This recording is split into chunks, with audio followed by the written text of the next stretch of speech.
Martha and Bill Carter's house in a quiet suburban neighborhood of Houston, Texas appeared ordinary from the outside, just like any other home. However, Martha had no idea that her daily life was about to fall apart. Martha works as a nurse at the local general hospital. After her long shifts, she always felt warmed by the smile of her 7-year-old daughter Amy when she returned home. Martha's brown hair fell to her shoulders, and beneath her eyes were faint traces of fatigue from her constantly busy work. Nevertheless, she always maintained the best smile she could for her family. "Mom, look.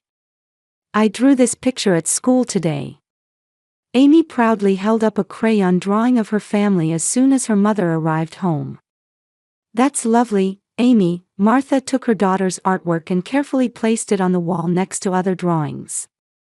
The picture showed 3 people, a father, a mother, and Amy herself in the middle. Martha felt a tightness in her chest. Bill had been gone from home for a month. Bill worked at an insurance company and had met Martha in college, winning her heart with his gentle nature and sincerity. Their marriage had seemed to be going well.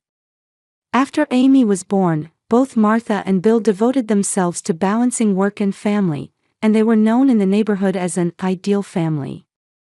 However, a month ago, news arrived that Bill's mother Carol had fallen ill. Carol had lost her husband several years earlier and lived alone in a house near Austin, Texas.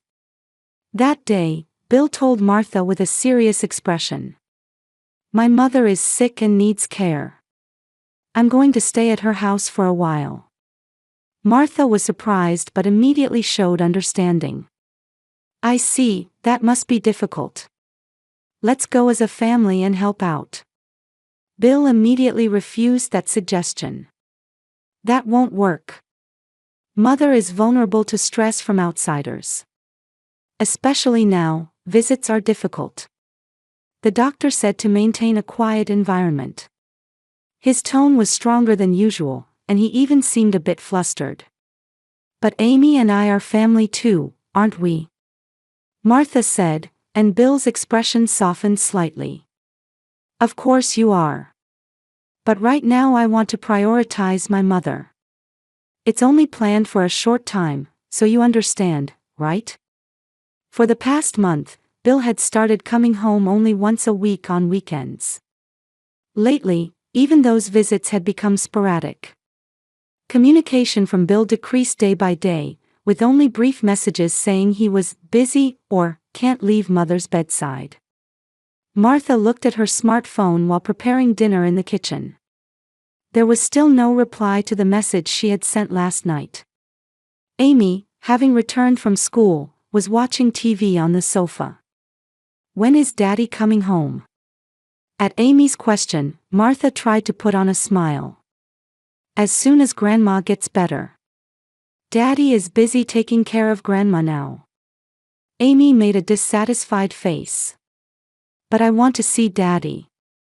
I want to see Grandma too."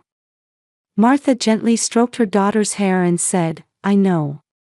She paused thoughtfully. It was painful to see her daughter missing her father. Martha herself had begun to feel anxious about the distance growing between her and her husband. The next day, during her shift at the hospital, Martha confided in her colleague Karen. Karen had been a good friend for 20 years and was always understanding of Martha's situation. "Something seems off," Karen's words surprised Martha.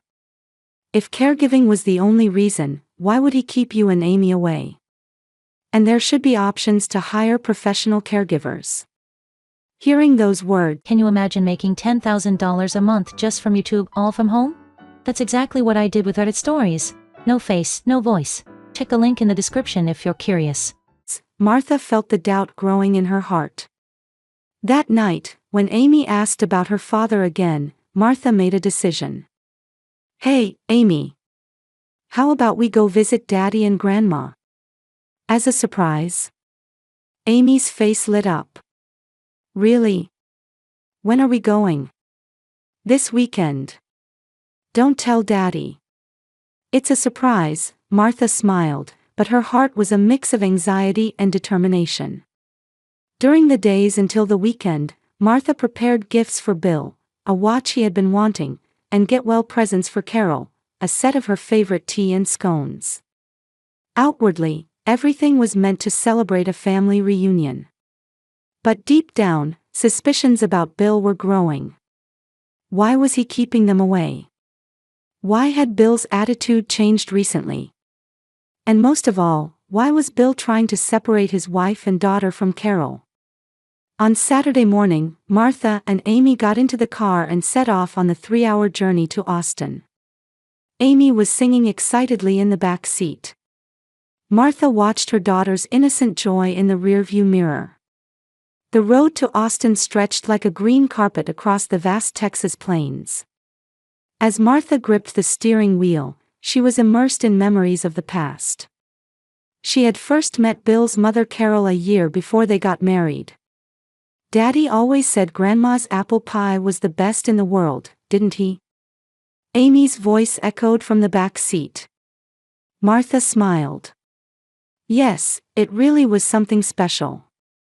In fact, Carol Carter had been warm toward Martha from the beginning.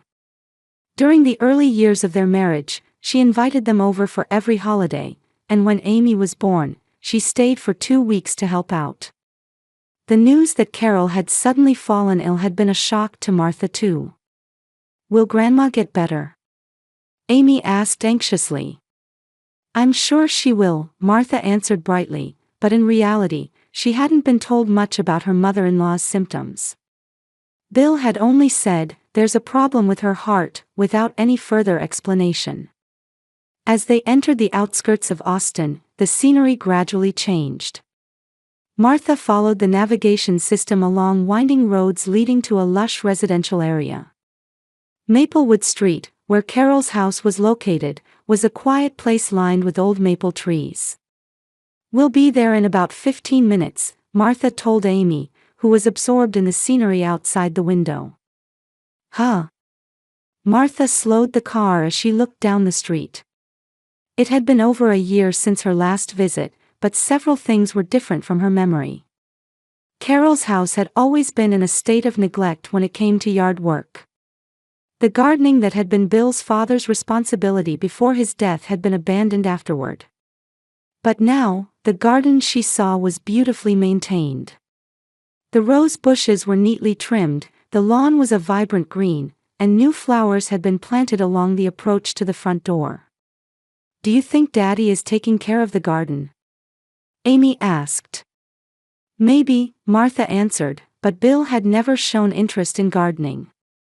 He always said he wasn't good at outdoor work. What also caught her attention was a small red bicycle placed in the corner of the yard. It was about the same size as Amy's and clearly meant for a child. Mom, whose bicycle is that? Amy seemed to have noticed it too. I don't know. Perhaps it belongs to a neighbor's child, Martha tried to hide her unease. After parking the car a little distance from Carol's house, Martha took a mirror from her handbag and checked her appearance. She had worn a new dress for today. It was blue, Bill's favorite color, with a slightly off-shoulder design. She had even had her hair done at the salon. Everything was to please her husband. Well, shall we go? Martha said cheerfully, but anxiety was spreading in her chest. Karen's words crossed her mind. Something seems off. As the two got out of the car and started walking, a middle-aged woman approached from the other side of the road, walking a dog. Martha recognized her face. It was Helen Wilson, Carol's longtime friend. Why, if it isn't Martha? It's been a while. Helen stopped in the middle of the road, holding her dog's leash short. Amy has grown so much. Hello, Helen, Martha returned the greeting. I'm glad to see you're doing well. It's wonderful that Bill's mother has recovered, Helen said with a smile. I met her at the supermarket last week, and she looked very energetic. It's amazing to be so active at her age. Martha was momentarily speechless. Carol was well enough to go shopping at the supermarket. According to Bill, she could barely get out of bed. I heard she was quite ill. Oh? Is that so? Helen tilted her head. But last week, she was buying a cart full of groceries. And those children were so cute too. Children? Martha's voice rose involuntarily. Yes, the children Bill brought with him. Especially the little boy, he's so lively. It was heartwarming to see him cuddling up to his grandmother. Martha was confused and felt dizzy. Bill was here with other children. There weren't supposed to be any children other than Amy. Mommy? Amy looked up at Martha with a puzzled expression. Martha came to her senses and pretended to be calm. Thank you, Helen. Let's talk again sometime. She quickly took Amy's hand and started walking toward Carol's house. Mom, is Grandma well? Amy asked. It seems so, Martha answered while considering various possibilities in her mind. Had Bill been lying? Why? And who were these children Helen mentioned? A few dozen meters from Carol's house, Martha stopped. She took out her smartphone and sent a short message to Karen, "We've arrived. Something strange is going on. I'll contact you later." Karen's reply came immediately, "Let me know what happens, no matter what." Martha took a deep breath. It's going to be okay, she told herself. There must be some misunderstanding. Amy squeezed her mother's hand tightly. We'll see Daddy. Her eyes were shining with anticipation. Martha tried to smile, but anxiety was swirling in her chest. The two walked along the small cobblestone path and came within a few steps of Carol's house door. Standing in front of the white door, Martha raised her hand to knock. But then she noticed that the door was slightly ajar. Martha stopped her hand that was about to knock and stared at the half-open door. From inside came the sounds of cheerful conversation. Bill's voice, and the voice of an unknown woman. Carol's voice was there too. Her laughter sounded too energetic to be that of a sick person. It's Daddy. Amy excitedly tried to move forward, but Martha instinctively grabbed her daughter's shoulder. Wait a moment, Martha whispered. Her intuition was warning her. Something was wrong. Something was off. She felt her pulse quicken. Amy looked up at her mother with a confused expression. What's wrong? Martha answered while choosing her words carefully.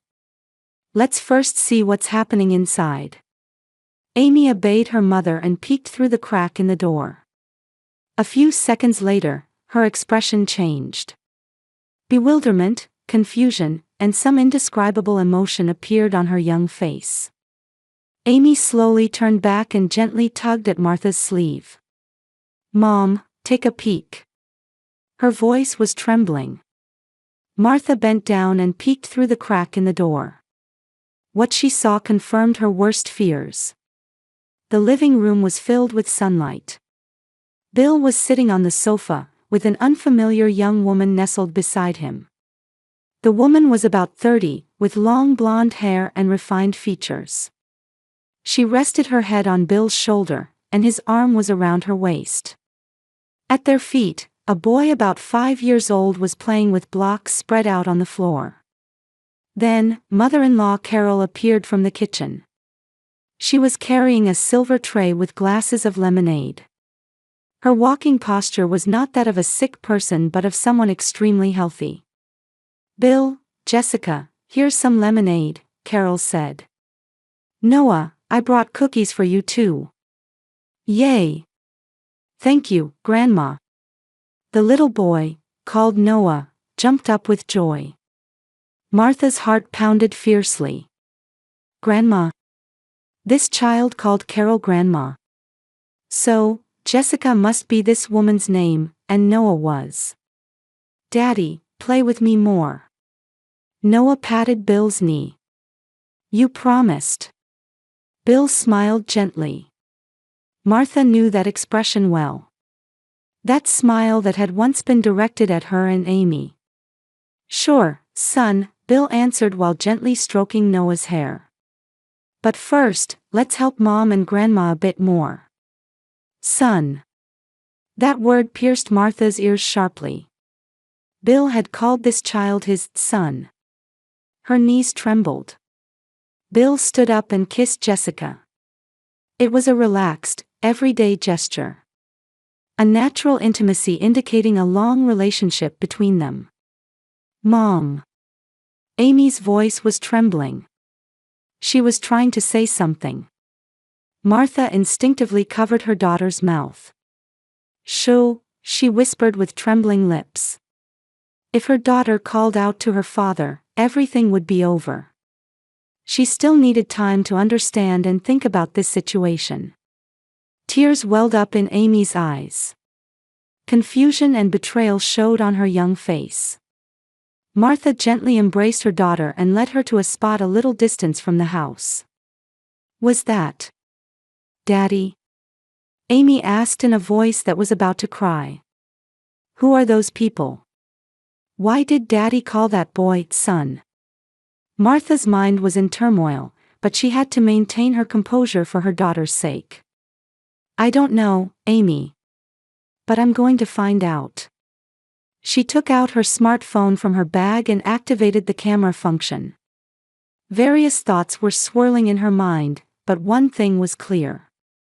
She needed evidence. Martha took her daughter's hand and said, "Stay quiet for a moment. I'm going to look again." She quietly returned to the door and pointed her smartphone through the gap. She started recording video. Her hand was shaking, but she managed to capture the scene. Inside, the intimate family scene continued. Bill playing with Noah and blocks, Jessica watching with a smile, and Carol sitting with a satisfied expression. They were painting a picture of a perfect family. A picture of a family without Martha and Amy. "Bill, I'm so happy you have your real family now," Carol's voice was clearly recorded. "You should have left that woman earlier. How many years have I been telling you? She's not right for you. Jessica is the woman who deserves you." Martha's chest ached. Had Bill's mother never accepted her?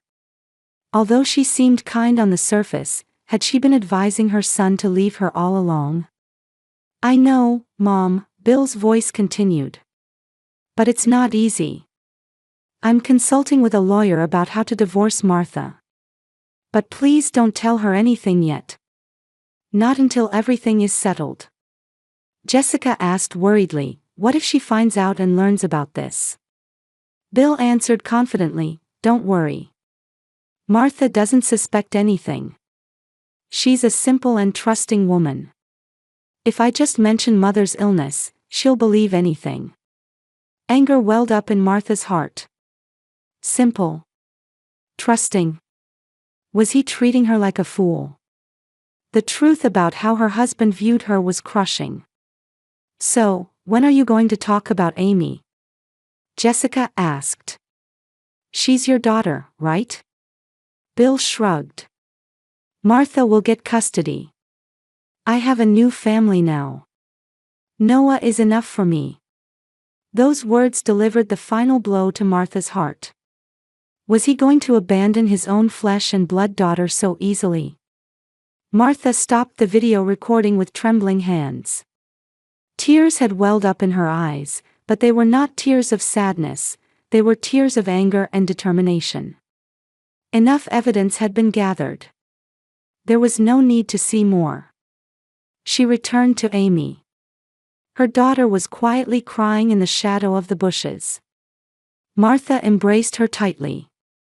"Let's go," Martha said quietly. "Aren't we going to see Daddy?" Amy asked in confusion. "Not right now. But it's going to be okay. Mom is here for you." The two quietly returned to the car without being noticed by anyone. Martha's mind was beginning to regain its clarity. Once in the car, Amy broke down crying in the back seat. Martha turned around and took her daughter's small hand. Amy, listen. We are strong. No matter what happens, I will protect you. It's hard right now, but we will definitely overcome this. But, Daddy. Daddy. Amy was at a loss for words. Daddy made the wrong choice. But that's not your fault. Absolutely not your fault. Martha started the car engine. Her heart was filled with the pain of betrayal, but at the same time, a clear path of what to do next was beginning to emerge. She took out her smartphone and called Karen. Karen's worried voice came from the other end of the phone. From inside the car parked at a motel, Martha calmly explained the situation while gazing at the scenery outside. Her voice was surprisingly steady. The trembling had stopped, and her thoughts were clear. It was a strange calmness that comes after shock. I can't believe it. Karen gasped. That heartless man. So, what are you going to do now? I don't know, Martha answered honestly. But I'll choose the best path for Amy and for myself. Come back right away, Karen said. Stay at my place. Don't think about this alone. Thank you. But tonight I'll stay at this motel. There's something I need to do before I return tomorrow. After ending the call, Martha looked at Amy. Her daughter had fallen asleep, exhausted from crying. Martha quietly got out of the car, checked in at the motel front desk, and then carried the sleeping Amy to the room. Her daughter's body, which once felt large, now seemed small and fragile.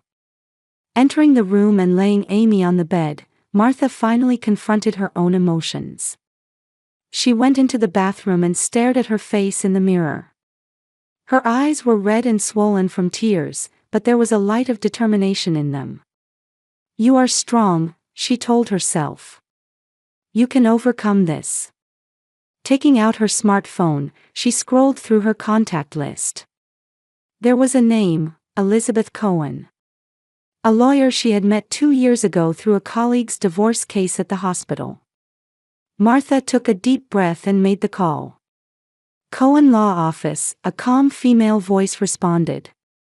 I'd like to speak with Elizabeth Cohen. This is Martha Carter. I need to see you urgently tomorrow. The next morning, on their way back to Houston, Martha and Amy stopped by the Cohen Law Office located downtown. Elizabeth was waiting for them, having opened the office early as promised. She was a composed woman in her mid-50s with an atmosphere that mixed strictness and kindness. This is the video I took yesterday, Martha handed over her smartphone. I also have photos. Elizabeth quietly reviewed the records and listened to Martha's story. Amy was in the small adjacent waiting room, coloring in a book prepared by Elizabeth's assistant. This is sufficient evidence, Elizabeth finally said. Martha, let me explain what you should do now. That afternoon, Martha left Amy with her mother, Judith. At a small one-story house in the Houston suburbs, Judith greeted Martha with surprise. What's wrong? Did something happen? A look of concern appeared on Judith's face. I'll explain later, Mom, Martha gently stroked Amy's back. Amy, stay with Grandma for a little while. Mom will be back soon. Aren't we going to Daddy's? Amy asked in a small voice. Not right now. But it's going to be okay, everything will work out, she kissed her daughter. As Martha left the house, Elizabeth was waiting. Did you go to the bank? Yes. As you advised, I transferred half of the joint account to a separate account, Martha answered. And I brought all the important documents. Good. Now, let's call Bill and... Martha took out her smartphone with trembling hands and dialed her husband's number. Bill answered on the third ring. Martha. I'm busy right now, later. I have an important work meeting, Martha said calmly. Lying was difficult for her, but it was necessary now. I'll be on a business trip for 3 days. Amy is at Mom's place. Oh, I see, Bill sounded relieved. I'll call you later then. Sure, talk to you later, Martha hung up. Perfect, Elizabeth nodded. This buys us time. Tomorrow, let's prepare the documents. 2 days later, everything was ready. Martha, along with Elizabeth, headed to Carol's house in the Austin suburbs. The two parked a rental car in front of Carol's house, and Martha took a deep breath. Are you ready? Elizabeth asked. Yes, Martha answered in a strong voice. It's time to end this. The two walked up to the house door, and Elizabeth knocked. A few seconds later, Bill opened it. Surprise spread across his face. Martha. Why are you here? He looked around anxiously. I told you not to come here. Hello, Bill, Martha's voice was as cold as ice. We need to talk. Now is not a good time. Mother is sick, Martha said sarcastically. Or is it because Jessica and Noah are here? The blood drained from Bill's face. He was at a loss for words, his mouth opening and closing. Who? He tried to pretend he didn't know. Enough acting, Martha said. I know everything, Bill. Your lies, your betrayal. At this moment, Carol appeared at the entrance. What's all this noise? She started to say but froze when she saw Martha. What are you doing here? Mother-in-law, I'm glad to see you're looking well, Martha said calmly. No longer bedridden, I see. Bill, get this woman out of here. Carol raised her voice. I don't think that's possible, Elizabeth stepped forward. I'm Elizabeth Cohen, attorney at law, representing Martha Carter. Amidst the confusion, Jessica appeared in the hallway. She was flustered at the sight of Martha and instinctively hid Noah behind her. Everyone, I have something to say, Martha said as she entered the house. First, Bill. These are divorce petition papers. And this is an application for sole custody of Amy. Martha, if we talk, you'll understand. Bill hastily said. Understand what? Martha looked him straight in the eye. That you betrayed me, had a relationship with this woman, and even had a child with her. That you lied about your mother's illness and led a double life. We have evidence, Elizabeth said calmly. Everything is recorded. Martha turned back to Bill. Amy and I don't need someone like you in our lives. Goodbye. Her voice was trembling, but it was full of strength and determination. 3 months had passed. Mom, look. Isn't my new room lovely? Amy was happily running around her room in the new apartment. The walls were painted a pale pink, and from the window, a small park was visible. It really is lovely, Martha answered with a smile. The divorce proceedings had progressed smoothly, with Martha securing half of the joint property with Bill and successfully obtaining custody of Amy. She had also been promoted at the hospital, gradually alleviating her financial concerns. While organizing the moving boxes, Martha's mother Judith appeared from the kitchen. I've made coffee, she told her daughter. Let's take a little break. Judith had been devotedly supporting Martha after the divorce. Martha's sister Laura also visited every weekend, taking Amy to movies and accompanying Martha to help her change her mood. Karen will be here soon, Martha said as she accepted the coffee. She's bringing dinner to celebrate the move. Karen and her family were also warmly watching over Martha and Amy's new life. Though not related by blood, they supported the two like a true family. A year later, Martha's apartment was bustling with Amy's 8th birthday party.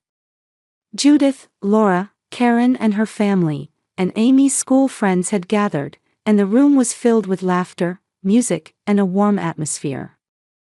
Happy birthday, Amy, everyone said in unison, and Amy took a deep breath and blew out all the candles on the cake at once. Amidst the applause, Martha proudly watched her daughter's growth.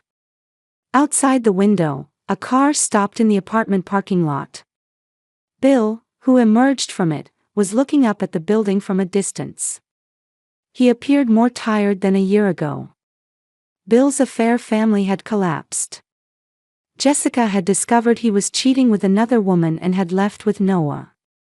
Mother-in-law Carol was alone and had truly fallen ill and been hospitalized. Medical expenses and the burden of his double life had financially cornered Bill. Having made several attempts to contact Martha for reconciliation, only to be firmly rejected, today he had come just to see Amy from afar, driven by a desire to see his daughter. From the apartment window, the smiling figures of Amy and Martha were visible. Amy had adapted to her new environment and had regained her bright smile, surrounded by friends at school. Martha, having been promoted, watched over her daughter with a confident expression. Bill stood still, realizing the magnitude of what he had lost. Amy, having finished opening her presents, ran to Martha. "Mom, thank you. This is the best birthday ever." Martha embraced her daughter and looked around. Her mother, sister, friends, the circle of people who supported them. "Amy, remember this," Martha said gently. "Family isn't just about blood ties. Love and sincerity create a true family." Outside the window, Bill's car slowly drove away.